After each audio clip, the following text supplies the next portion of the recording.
move over to the crypto market now. This morning, market cap stood at $2.58 trillion. That's a 1.02% increase over the last day.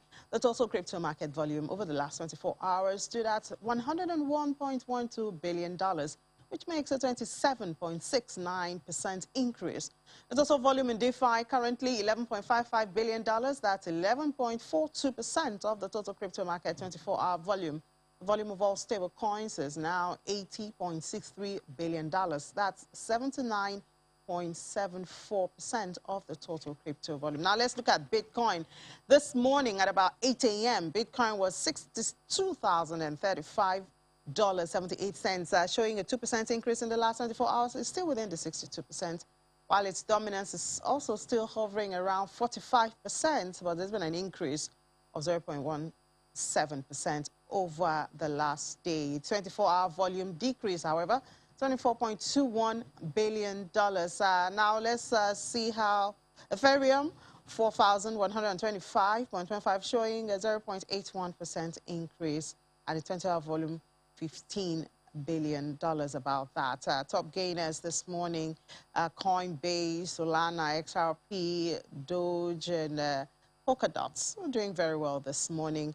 And then the top losers, we have more of the stable coins, except Cardano, which has found its way there. Well, this morning, I think major interest is in Nigeria. eNaira is being launched today. So we have Olumide Adesina now to give us some insight and tell us what he thinks about the eNaira and what difference it will make into the ecosystem as it's being launched today. Hello, Olumide. Good morning. Yeah, hello. Good morning. Good morning. So are you excited about the eNaira? Do you see it making changes in the ecosystem? Of course, I'm very excited about the CBDC assets. You need to understand that this is the first African central bank digital currency coming in play. The president, in some hours' time, should be launching the digital currency. I think it's something that is disruptive. I anticipate that it's going to leverage more on the functionality and purpose of the Apex Bank and increasing financial inclusion across market spectrum. You need to understand that the growing proportion of the Nigerian population is unbanked, and that has really created some form of distortion in supporting the economy. And knowing fully well that Lagos that happens to be 40% of the country GDP has so much banks, but same is not said in other parts of the state where you see growing infrastructure challenges and security making banks difficult for banks to spread. But with the eNaira, I think it's exciting. So what people need to understand about the eNaira is that it creates more efficiency, meaning that transaction costs will go faster and at no cost for between you and your bank. So you have no cost, no charges. So those complaining about transaction costs will have something to smile about. Also, increasingly, people need to understand that Nigeria is facing high unemployment, especially among the youth. So this will create thousands of jobs. And we already see that some of the banks are already making vacancies available for blockchain developers. So across spectrum, I think the centralized crypto asset is showing some form of positivity. But I think people should be a bit patient with it. Failures are bound to happen because this is a new asset. This is the first CBDC in Africa. So we might have hiccups along the way. So I think people should not be skeptical about it. I think this is the future because with time, you see most of the banks around the world are already considering adopting it in full time. It's just that Nigeria happens to be the way, and that is very exciting. So I think it's going to increase the mandate of the central bank trying to intervene among populace, like sending direct intervention to people directly without the banks. It's going to leverage the economy. I see it boosting our GDP if things are implemented correctly. Also, in the long run, I think there will be a relationship between the eNaira and the crypto market, though we have no direct relationship yet because the Apex Bank in February banned crypto transactions. But all these things are going to last once the Security and Exchange Commission creates a legal framework around crypto assets.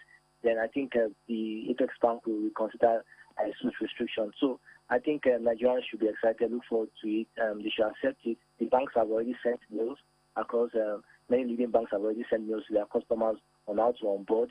I think people should not to approach it with a little bit of excitement, and also don't expect too much. It's a new technology, as I said, but the functionality is going to really open so many doors. Olumide, you know, the issue of financial inclusion, you know, is actually, the CBN had said this is one of the objectives of the eNaira, and you also mentioned it. But when you talk of infrastructure, you talk of access to the internet. I know in, I think in Zimbabwe, they have the one for offline. You know, they have an e-currency that people can use offline. But I don't think this is how this works, because this is going to have a wallet and all that. So when we talk of financial inclusion, how much of that can we achieve with this that's going to be different from the systems, the e-payment system that we already have in existence? Okay, yeah, good question. I think what you need to understand is that eNaira also has offline capability, so you don't need the internet. So infrastructure-wise, I think that won't be a problem. And also, people need to understand that the fact that we have a great amount of people on banks outside Lagos doesn't mean that Nigerians are not tech-savvy. I did a recent survey about crypto adoption across Nigerian regions. You'll be surprised to see Nasarawa having higher interest in Dogecoin than a state like Lagos that has so much exposure. So what it tells you that every state has a peculiar attraction to crypto assets. So I think it will really bring in a lot of people outside Lagos, which is much needed. And also, it will kind of give the central bank a clearer picture of transactions, because see, these things can be monitored real time on the blockchain. So the Apex Bank will have access to see how funds are going around. But you know, the challenge we're having right now is that it's not going to replace cash. It's just going to complement cash. So I don't think in the near time we'll have so much volumes on that, because it's not meant to process so much volume. So with time, that will happen. But I think it's going to really include more people on the system. So the fact that you don't have a smartphone doesn't mean you can't use the eNaira. And the banks will start creating awareness, because the banks are mandated to start educating customers. And I advise people to click on channels, click on programs that really educate you about the eNaira, because there's so much opportunities around the eNaira for every young Nigerian. Mide, thank you so much for throwing some light on that. Enjoy the rest of your day.